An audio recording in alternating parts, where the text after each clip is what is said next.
오늘 우리에게 주시는 하나님의 말씀은 사도행전 25장 1절에서 12절까지의 말씀입니다. 베스도가 부임한 지 3일 후에 가이사라에서 예루살렘으로 올라가니 대제사장들과 유대인 중 높은 사람들이 바울을 고소할세 베스도의 호의로 바울을 예루살렘으로 옮기기를 청하니 이는 길에 매복하였다가 그를 죽이고자 함이더라. 베스도가 대답하여 바울이 가이사랴에 구유된 것과 자기도 멀지 않아 떠나갈 것을 말하고 또 이르되 너희 중 유력한 자들은 나와 함께 내려가서 그 사람에게 만일 옳지 아니한 일이 있거든 고발하라 하니라. 베스도가 그들 가운데서 8일 혹은 10일을 지낸 후 가이사랴로 내려가서 이튿날 재판자리에 앉고 바울을 데려오라 명하니 그가 나오매 예루살렘에서 내려온 유대인들이 둘러서서 여러 가지 중대한 사건으로 고발하되 능히 증거를 대지 못한지라. 바울이 변명하여 이르되 유대인의 율법이나 성전이나 가이사에게나 내가 도무지 죄를 범하지 아니하였노라 하니 베스도가 유대인의 마음을 얻고자 하여 바울더러 묻되 내가 예루살렘에 올라가서 이 사건에 대하여 내 앞에서 신문을 받으려느냐. 바울이 이르되 내가 가이사의 재판자리 앞에 섰으니 마땅히 거기서 신문을 받을 것이라. 당신도 잘 아시는 바와 같이 내가 유대인들에게 불의를 행한 일이 없나이다. 만일 내가 불의를 행하여 무슨 죽을 죄를 지었으면 죽기를 사양하지 아니할 것이나 만일 이 사람들이 나를 고발하는 것이 다 사실이 아니면 아무도 나를 그들에게 내줄 수 없나이다. 내가 가이사께 상소하노라 한데 베스도가 배석자들과 상의하고 이르되 내가 가이사에게 상소하였으니 가이사에게 갈 것이니라 하니라. 사순절 5번째 주일이고 이제 4월이 시작되었습니다. 사순절은 예수님의 부활을 기다리는 40일 동안 지켜지는 절기이기도 합니다. 근데 왜 40일일까? 문득 생각을 해봅니다. 근데 성경 곳곳에 40이라고 하는 숫자가 많이 나오고 있습니다. 노아의 홍수도 40일이었고 또 모세가 십계명을 받기 위해 시내산에 올라간 것도 40일이었고 가나안 땅을 정탐하였던 것도 40일이었고 엘리야가 호렙산에서 40일간 기도하였고 또 예수님의 40일 금식 기도 또 여러 가지 이런 것들을 살펴보면 40이라고 하는 숫자들이 많이 등장하는 것을 봅니다. 40일이라고 하는 게 어떤 의미가 있을까? 한번 생각해 보았습니다. 이 뭔가 중요한 일을 기다리고 하나님을 만나기 위해서 준비하고 정화되는 기간으로 40일을 보내는 이런 것들을 보기도 합니다. 혹은 이 어떤 고전적인 의미에서 봤을 때 4라고 하는 숫자가 이 동서남북 사방이라고 하는 것, 그래서 온전함이라고 하는 것, 그리고 그보다 높이 있는 10이라고 하는 숫자가 합쳐져서 온전함을 의미하는 숫자라고 누군가는 또 이렇게 이야기하는 것을 들어보기도 합니다. 그런데 마치 우리가 우리의 옛 선조들이 100일 지성을 드린다라는 이야기를 합니다. 무언가 할 때 100일 정도 정성을 드리는 이런 모양새를 보게 됩니다. 50보 100보라고 이야기를 하지만 그 40일과 그 100일이라고 하는 거. 근데 중요한 거는 며칠이냐, 숫자가 얼마냐라고 하는 것이 아니라 사실은 그 기간 동안의 의미라고 하는 것이죠. 그 기간의 의미는 다른 말로 표현해 보면 준비됐나요? 준비됐나요? 무엇을 준비하는 걸까요? 어린 시절 교회 학교에서 부르던 찬송이 있었습니다. 또 커서도 좀 불렀지만 요즘은 잘 듣지 못하는 노래지만 예수님 맞을 준비됐나? 예수님 맞을 준비됐나? 진정 거듭났나요? 예수님 피로 내 옷은 흰 눈보다 깨끗해졌나요? 예수님 맞을 준비됐나?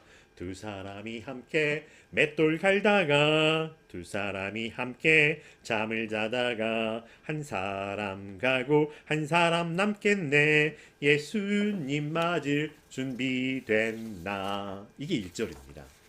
그리고 나서는 난 주님 맞을 준비됐네. 진정 거듭났어요. 예수님 피로 내 옷은 흰 눈보다 깨끗해졌어요. 예수님 맞을 준비됐네. 라고 이렇게 2절로 이어지는 찬송이기도 합니다.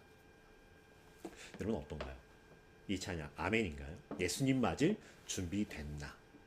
난 주님 맞을 준비 됐네. 우리는 정말 예수님의 부활을 맞이할 준비가 됐나요? 다시 오실 주님을 맞이할 준비가 됐나요? 새삼스럽게 다시 한번 질문을 드려봅니다. 지난 주간에 우리에게 큰 의미 있는 일이 있었습니다. 4월 4일 11시 22분 헌법재판소에서는 탄핵 심판의 주문을 선고하였습니다.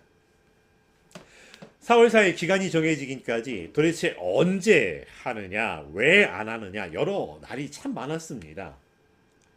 그리고 막연하던 기다림이 4월 4일이라고 하는 특정한 날짜가 정해지고 나니까 또 새로운 기다림들이 시작되어졌습니다. 그리고 그날 정해진 대로 주문이 선고하였습니다. 우리는 그 주문을 기다렸습니다. 그런데 우리에게 그 기다림은 어떤 기다림이었을까요? 물론 나름대로의 의미를 가지고 있었고 나름대로 기대와 주장을 가지고 각자의 입장에서 이럴 것이다 라고 기다렸습니다. 그런데 정말 우리가 기다린 것은 무엇이었을까요? 왜 기다렸을까요? 이 기다림이라고 하는 것은 사람들을 조마조마하게 하는 거 맞습니다. 수능 시험을 치르고 자기 성적표를 기다리는 사람들, 또 대학 입시를 해놓고 혹은 취업 서류를 내놓고 합격의 여부를, 합격 날짜를 기다리는 사람들, 그러다 보면 그날에 시비가 엇갈리기도 한다라고 하는 것입니다. 어서 빨리 그날이 왔으면 합격하든 떨어지든 이렇게 되든 저렇게 되든 빨리 그냥 너무 기다림이 힘들다라는 이런 이야기를 하기도 합니다. 그런데 정말 우리가 기다린 것은 무엇이었을까요? 답답하니까 이 답답함이 사라지기를 바라는 것이었을까요? 아니면 봐라 내 말이 맞지, 나의 주장에 당연함을, 타당함을 증명하기를 위한 것이었을까요? 아니면 그 어떤 결과가 아니라 주님의 뜻이 이루어지이다, 주님의 뜻을 이루소서, 그렇게 기다렸던 것인지, 뜻이 하늘에서 이루어진 것 같이 땅에서도 이루어지이다. 우리가 기다린 게 무엇이었냐라고 질문한다면, 그렇다면 또 한 번 질문을 드려봅니다. 우리는 어떻게 기다렸을까요? 이런 표현을 드려 참 죄송하지만 이 군대에 있을 때 그런 이야기를 합니다. 거꾸로 매달아도 국방부 시계는 간다라고 이야기를, 돌아간다라고 이야기를 하는 거죠. 그런데 문득 설교를 준비하면서 제 자신에게 이런 질문이 떠올랐습니다. 탄핵 심판의 선고를 기다린 만큼 정말로 우리는 우리 주 예수 그리스도의 부활과 다시 오실 주님을 소망하고 기다리고 있나? 사순절 부활의 소망으로 기다린다라고 이야기를 하고 있지만 정말로 나를 돌아보고 내가 서 있어야 할 곳, 나를 지으신 하나님, 나를 위하여 십자가 지신 예수 그리스도를 돌아보고 있었나? 라고 하는 질문입니다. 그 질문 앞에 몹시도 부끄러워지는 제 자신을 돌아보게 됩니다. 도대체 난 뭘 한 거지? 난 뭘 하고 있는 거지? 내가 도대체 뭘 하려고 하고 있는 거지? 참 부끄럽습니다. 그런데 그 부끄러움에도 불구하고 오늘 부활의 예수 그리스도를 소망으로 준비하며 기쁨으로 함께 예배드리는 더 잘 돕는 사람들을 향해 환영하고 문안 인사를 드립니다. 사랑합니다. 축복합니다. 기도합니다. 응원합니다. 오늘 말씀은 아직 재판 자리에서 벗어나지 못하고 있는 바울의 모습을 볼 수 있습니다. 아직도라고 이야기를 하고 있지만 지금까지의 여정에서 아직도이기도 하고요. 근데 앞으로 남아있는 여정에서도 아직도 가야 할 길이 당당 멀었다라고 할 만큼 남아있는 그런 여정입니다. 아직도라고 하는 표현을 쓰고 있지만 24장과 25장 한 절 차이입니다만은 그 한 절 차이, 한 장 차이에서의 시간은 2년이라고 하는 시간이 흘러갑니다. 그렇게 가이사라에 구두되어 있다가 이태후라고 하면서 2년이 훌쩍 지나가 버리고 맙니다. 2년 동안이나 가이사라 법정에 갇힌 채 시간을 보내야 했습니다. 여러분 만약에 2년 동안 어딘가에 갇혀 있어야 된다면 어떤 마음이고 어떻게 보낼 수 있을까요? 사실 기간이 정해져 있다면 그 시간을 허투루 보내지 않기 위해서 이것도 해보고 저것도 해보고 이런저런 계획들을 세워보려고 합니다. 그래서 효과적으로 2년의 시간을 보내고 싶은 마음이 듭니다. 그런데 이게 기간이 언제인지 알 수가 없습니다. 언제 끝날지. 막연하게 기다려야 되는 이 기다림의 시간이라면 어떻게 보낼 수 있을까요? 기간이 언제까지인지를 알고 보내는 것과 기간이 언제인지 알지 못한다라고 하는 기다림의 차이를 우리는 분명히 알고 있습니다. 4월 사이라고 하는 말이 나오지 않았을 때 그 몇 주간의 과정조차 힘들었고, 그런데 또 사실 또 4월 사이라고 이야기를 하니까 그 더 조급해지고 조바심이 나는 그런 마음들도 없지 않아 있었습니다. 근데 그 막연하게 기다려야 되는 시간이 2년이었다라고 하는 것. 바울에게 2년은 어떤 의미였을까요? 또 하나님께는 2년은 어떤 의미였을까요? 그런데 문득 엉뚱한 생각을 해봅니다. 이 2년이라고 하는 시간이 지나는 동안 벨릭스 총독은 왜 재판을 열지 않았었을까? 사건을 해결하거나 풀어줄 마음이 없었던 걸까? 도대체 무슨 이유였을까? 물론 구류하여 두면서 뭔가 뇌물을 바라기도 하고 또 유대인들의 마음을 얻고자 하여서 계속해서 구류해 두었던 이런 문장들이 나오기도 합니다. 특별 사면이라고 하는 제도도 있습니다. 총독이 임기를 마치고 떠나갈 때 특별하게 사면할 수 있는 기회가 있었음에도 불구하고 유대인들의 마음을 얻고자 해서 내버려 두어버렸다라고 하는 이야기입니다. 그러다가 새로운 국면을 맞이하기도 합니다. 벨릭스의 시간이 지나고 새로운 총독 베스도가 부임한 겁니다. 달라졌을까요? 그런데 2년 전이나 2년 후나 마치 그 시간이 없었어도 그냥 잘라붙여도 자연스럽게 이어져 가고 있는 듯한 모습을 보게 됩니다. 하나도 변하지 않는 대제사장들과 유대인의 높은 사람들은 바울을 고소합니다. 그리고 어떻게 해서든 바울을 예루살렘으로 불러들이고 거기에서 오는 도중에 바울을 끝장내버리겠다는 모의가 되풀이되고 있습니다. 하지만 감사하게도 베스도는 바울을 고소하는 사람들의 이야기를 들어주지 않았습니다. 만약 바울에게 죄를 묻고 싶다면 절차대로 정식적으로 하자라고 이야기를 합니다. 정식적으로 보류되었던 재판이 속개되어야 하고 그 속개되는 재판은 예루살렘이 아니라 가이사랴 재판정이라고 하는 것입니다. 그렇게 해서 바울의 재판이 다시 열리게 되었습니다. 새로운 국면임에도 불구하고 전혀 새롭지 않은 여전한 모습입니다. 중대한 사건이라고 고발을 하고 있지만은 아무런 증거를 내놓지 못하고 있습니다. 2년 동안 준비를 했음에도 불구하고. 그리고 바울은 한결같습니다. 내가 뭘 한 게 없기 때문에 나는 하지 않았다라고 이야기를 합니다. 유대인의 율법이나 성전이나 가이사 황제에게나 죄를 범하지 않았다라고 당당하게 이야기를 하고 자기를 변호합니다. 그런데 갑자기 베스도가 엉뚱한 질문을 합니다. 그럼 너는 예루살렘에 올라가서 이 사건에 대해서 내 앞에서 신문을 받으려니냐? 라고 합니다. 아니 절차대로 하자라고 해놓고 갑자기 예루살렘으로 올라가자라고 하는 것. 물론 이렇게 했던 그 이유의 이면에는 유대인들의 마음을 얻고자 함이 있습니다. 그래서 바울에게 묻고 있습니다만 이게 정말 묻는 건지 싶은 마음이기도 합니다. 몰라서 그랬을까요? 몰라서 그랬을까요? 문서에 기록된 이런 맥락들을 들었을 것이고 이전 총독에게서 이런저런 이야기도 들었을 법도 한데, 그런데 법과 정의에 따라서 판단을 해야 될 재판의 자리에서 정치적인 선택을 하게 됩니다. 예루살렘에 올라가면 바울이 재판을 받을 수 있을까요? 도중에 암살하려고 한다는 걸 몰랐을까요? 아니면 몰랐다라고 이야기를 하고 싶었던 걸까요?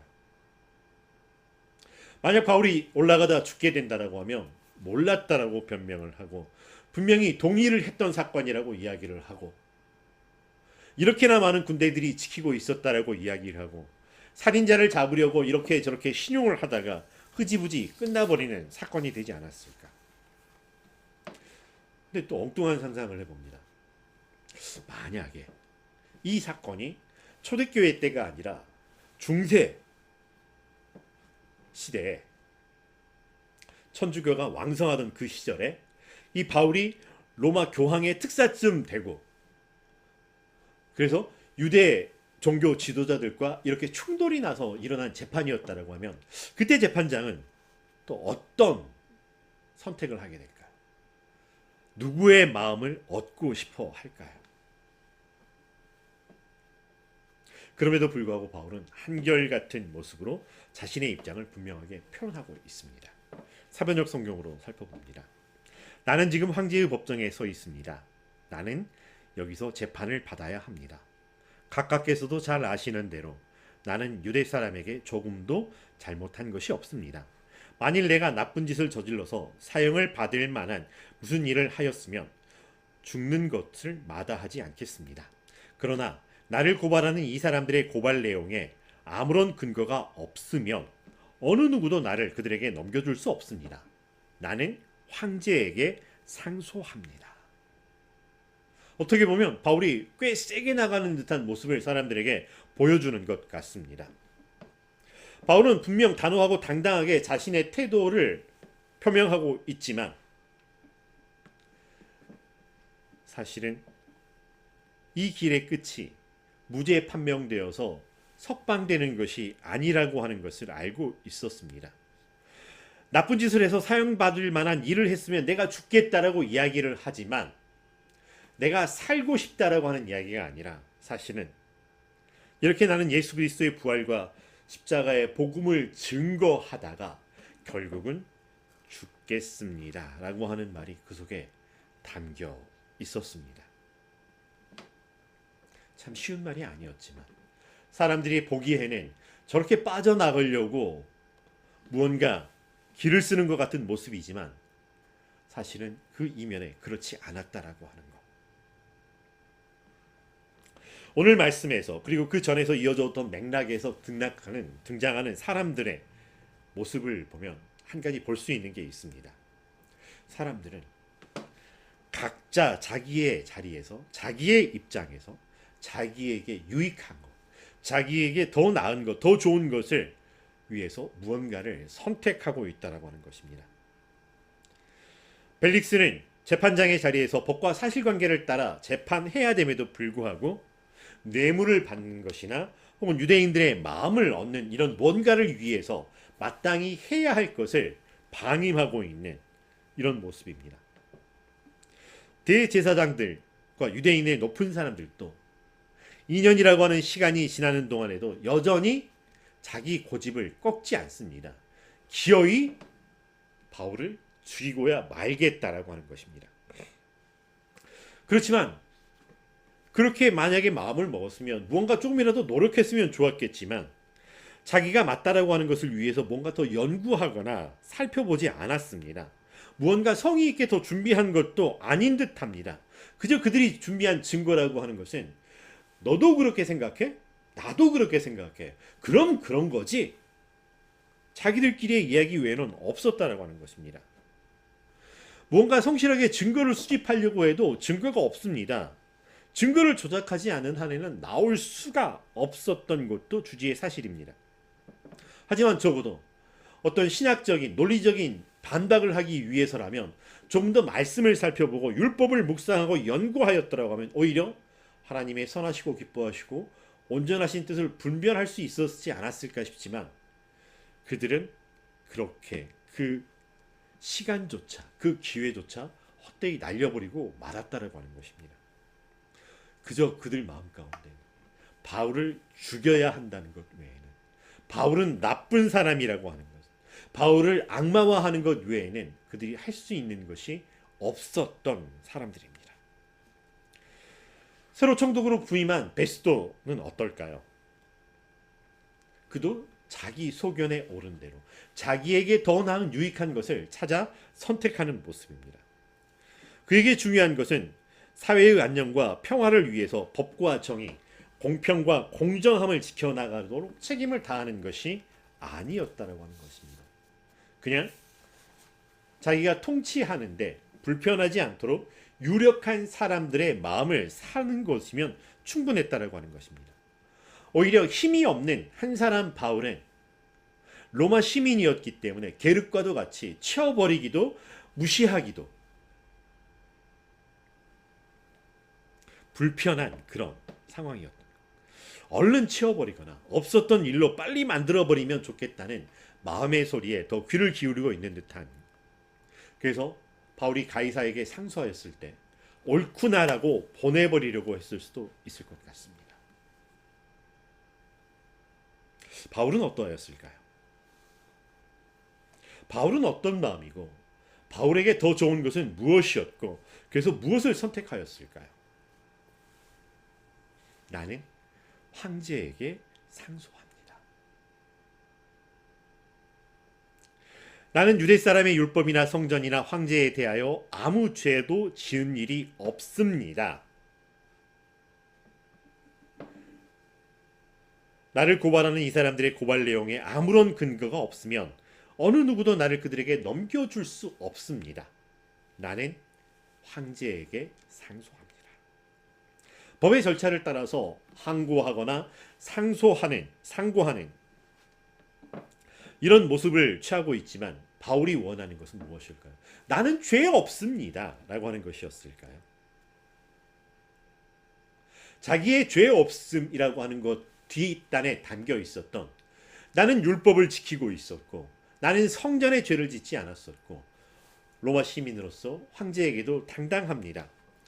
그래서 그에게 그런 절차들을 따라서 기각되지 아니하고 올라가서 이야기할 수 있고 거기에서 나는 예수 그리스도를 이야기할 수 있을 것을 소망하였다라고 하는 것입니다. 한 사람의 욕심으로 2년의 시간이 묶여버렸지만 2년의 기약 없는 기다림에도 또 2년이 지난 후에 여전히 사람들은 꽉 막힌 아집과 고집 속에 사로잡혀서 자기 하고 싶은 대로 하고 있는 그들의 모습이었음에도 불구하고 그 상황에서 바울이 선택하였던 것은 예수 그리스도였다라고 하는 것입니다. 사도행전 23장 11절에 주님께서 바울 곁에 서서 말씀하셨다. 용기를 내어라. 내가 예루살렘에서 나의 일을 증언한 것과 같이 로마에서도 증언하여야 한다. 단순히 바울이 복음을 증거하는 것이라고 하면 내가 지금까지 해왔던 것처럼 쭉 하면 가감없이 말하면 되는 상황입니다. 그렇게 하다 보면 내가 내 억울함과 내 무죄함이 증거되어서 풀려날 것이라고는 소망과 확신할 수 있는 사실 그런 길이 아니었습니다. 가다 보면 그 길의 끝에는 결국 예수님처럼 죽음이 있을 수밖에 없는 길이었다라고 하는 것. 가이사에게 상소한다라고 하는 것이 그런 의미라고 하는 것을 알고 있었음에도 불구하고 가라 하시는 주님의 말씀에 순종을 선택하였습니다. 오늘 우리의 삶을 돌아봅니다. 우리는 우리의 삶에서 우리의 인생에서 무엇이 나에게 더 좋은 것이라고 생각하고 그래서 우리는 무엇을 선택하고 있습니까? 사순절 기간 동안 주님의 부활 다시 오실 주님을 기다리며 사는 동안 나는 무엇을 준비하고 정말 무엇을 기다리고 있는 걸까요? 나의 순종, 나의 절제, 나의 기도 이 모든 것들이 정말 나는 예수님이 좋아서 예수님이 좋은 걸 어떡합니까? 하던 것처럼 주님이 나의 주님이신 것이 너무나 좋아서 하는 선택인가요? 기쁨의 순종인가요? 아니면 언젠가 이렇게 하면 하나님께서 내게 더 큰 상을 주실 것이라고 하는 투자적인 순종인가요? 아니면 내가 하나님께 순종하지 않으면 하나님께서 내게 벌을 주실 것 같은 두려움에서 나오는 복종이었나요?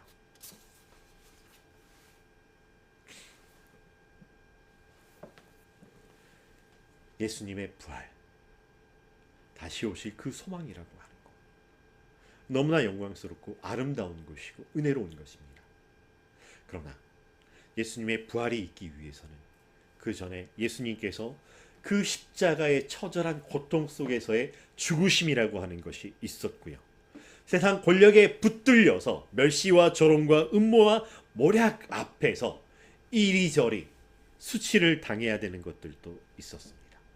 공생애를 사시는 동안 많은 사람들이 함께하며 많은 사람들이 호산나 호산나 다윗의 자손이여 외쳤음에도 불구하고 그런 여러 많은 활동과 분주함 속에 있었던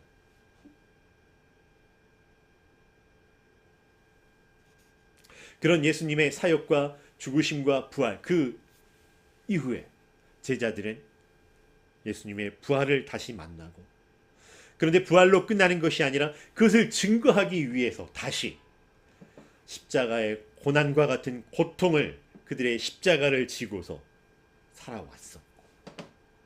기독교가 합법적인 세상이 되었음에도 불구하고 복음을 전한다라고 하는 것이, 예수 그리스도의 말씀에 순종한다는 것이 여전히 쉽지 않은 우리들의 삶의 모양새를 살펴보게 됩니다.